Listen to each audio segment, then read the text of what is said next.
you need to understand this MRP, maximum retail price. This is the price which the general store people need to maintain. Small shopkeepers, and this is the A, and one more you have, that is B, that is the large retailers. General stores are most commonly found in the local market.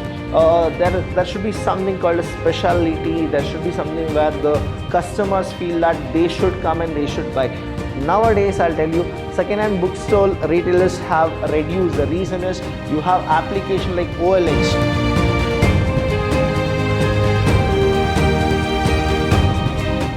Everybody, a warm welcome to one and all. I'm Vidhyaashram from the Department of Business Studies in Vidhyaashram PU College, the Temple of Excellence. Welcome to the next session of internal trade. Now here you will understand more about what exactly the internal trade is all about and what is the fixed shop retailers. Now here you need to know that we have two types of retailer. One is itinerant retailer, that is people who don't have a fixed shop, and the second classification where we have a fixed shop retailer. Now what exactly this fixed shop retailer does, we are supposed to know. This is the most common type of retailing in the marketplaces. So if you understand what really happens here is, you have so many itinerant retailers, that is the oldest practice, but again yet we have one more, that is the fixed shop. You would have gone to your neighborhood or you would have gone to a market where you have a proper person who will sell the product, and that is what his permanent address should be, and he'll not be moving from one place to another the way the itinerant retailers shops they usually do. As the evident from the name, there are retail shops who maintain permanent. See, this is what the difference the itinerant retailers and the fixed shop retailers have. That is, this people, that is fixed shop retailers, they maintain a permanent establishment to sell their merchandise.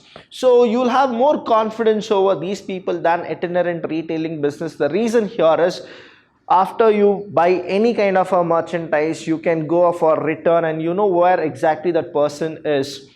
But whereas itinerant, what happens is, even after buying the things, if you want to return it to them, you need to search where exactly those people are. So sometimes it is inconvenient, but here when you understand the fixed shop retailers, it is very much convenient for you to easily you are supposed to, you can go and then you can actually buy or you can return as well.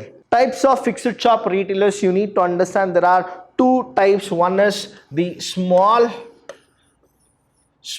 shopkeepers, and this is the A, and one more you have, that is B, that is the large retailers. Now large retailers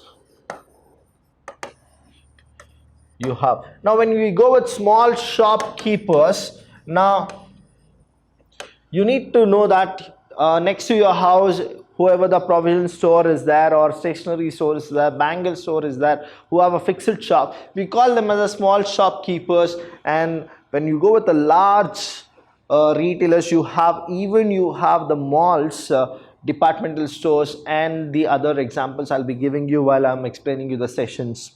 Now first one, fixed shop for small retailers. Now what happens is, we divide them into mainly 5, that is general stores, specialty shops, street stall holders, then we have second hand goods shop. Now understand the second hand goods shop, where the articles whichever the customers buy from the fresh shop, after that the customer want to sell it to the, again there is one particular person called second hand goods shop. They'll take that and then again they'll distribute it for half of the price. Single line store means only one type of a product will be there, that is called single line stores. Now when I say this about general stores, you need to always know that the provision stores, or wherever the people they really want to actually buy something for their houses, they usually go to general stores, where the general store people they go with something called MRP.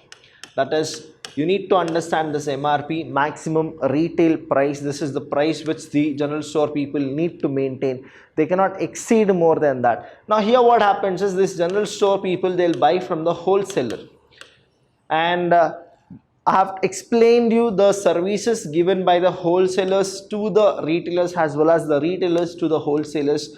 I don't need to explain it again. You are supposed to watch the sessions 3 and 4. You will understand better what are the services a retailer will give it to the wholesaler and the wholesaler is giving to the retailer.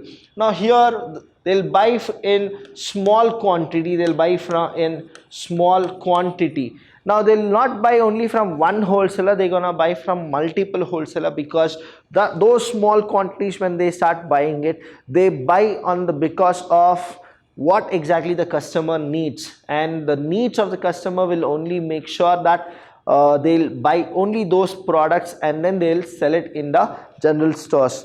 When we understand specialty shops, now specialty shops in the sense there will be some kind of specialities in the product where we are supposed to group them, and then the customers will come only for that particular product and then they buy it. Street stall holders, you people already know that in the main road or near the town or cities you will find these people actually. And then we have a second hand goods shop. I already explained you what exactly it is. Single line stores means they'll have only one type of a product, and like textiles or garments or all those things will be what? Single line stores. So let's check one by one.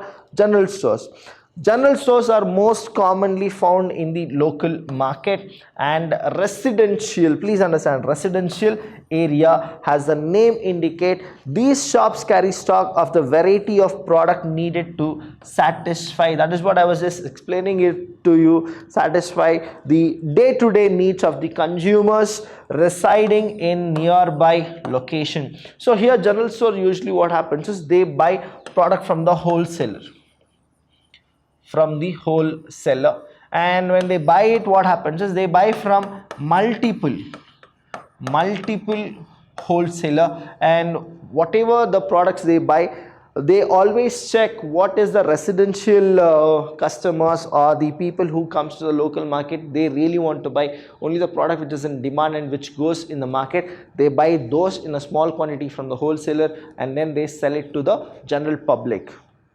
Next we have is specialty shops. Now specialty shop, if you understand what here happens, is they are only for that kind of merchandise. That is what the specialty shop does. This type of retail shop is of late becoming very popular.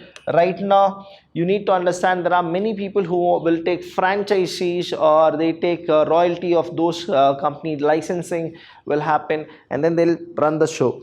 Particularly in urban areas, instead of selling a variety of products of different types, these retail store specializes in sales of a specific line of product. So they'll go with one particular line of product where there should be something called a specialty. There should be something where the customers feel that they should come and they should buy. Only in now modern days, the specialty shop have been very popular.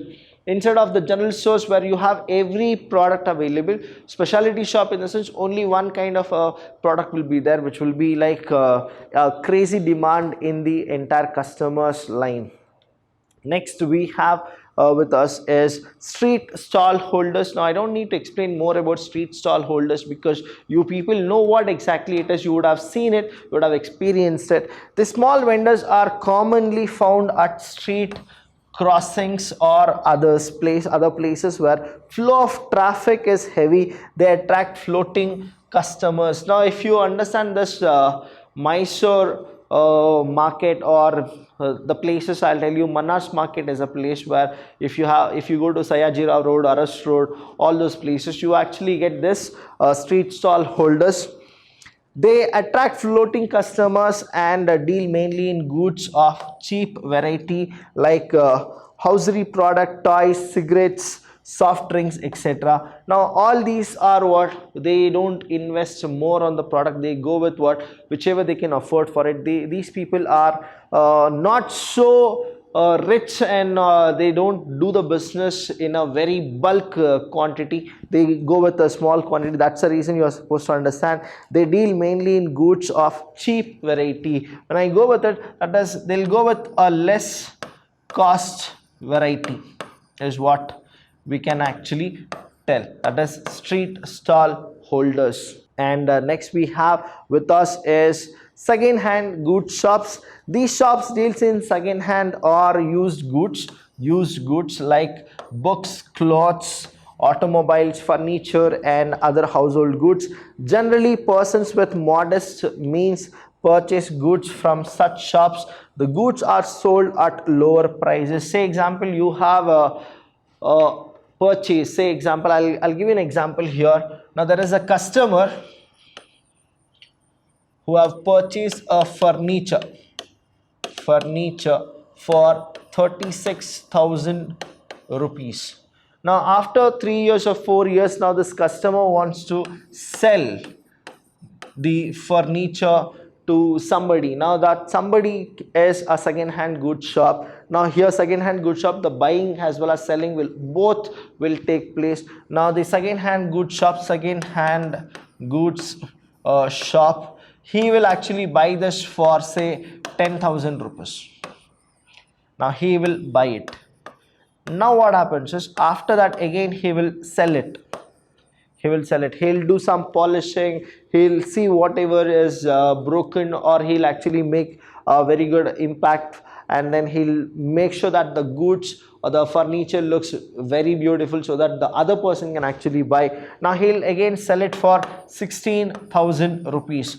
Say what is that he made is he made 6,000 rupees profit. That is what the second hand goods shops they actually go with when it comes to the furniture. Now meanwhile, if I take an example of books, now as a fresh good you have purchased it for say 500 rupees.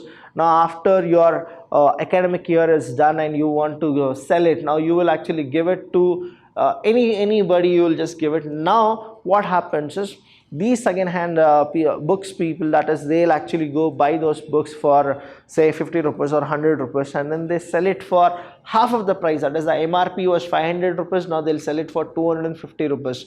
Now whatever they purchase and whatever they sold, that is what the difference is, that is what they make the profit.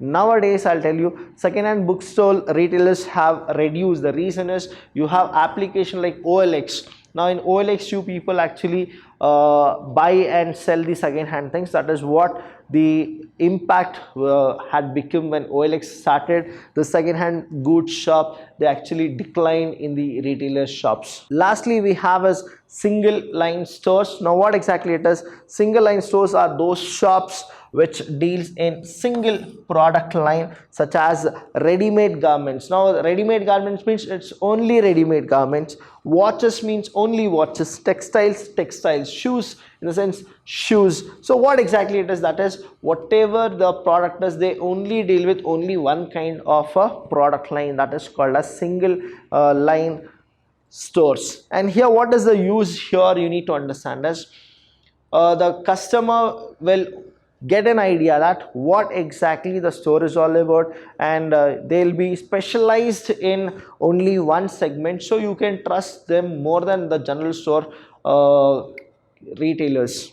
Here single line stores are those shops which deals in a single product line, such as ready-made garments, watches, textiles, shoe, automobiles, then tires, computers, books and stationaries. So all these are what they only go with one kind of a thing. See, I have given you an example here where you can actually go with a small shopkeeper who goes with one line of the stores, that is one line product will be there only in his stores. So these are the examples of small scale or small shopkeepers, and that too in a fixed shop. If you have any doubt regarding this, please do call us. We are always there to help you students. Thank you so much.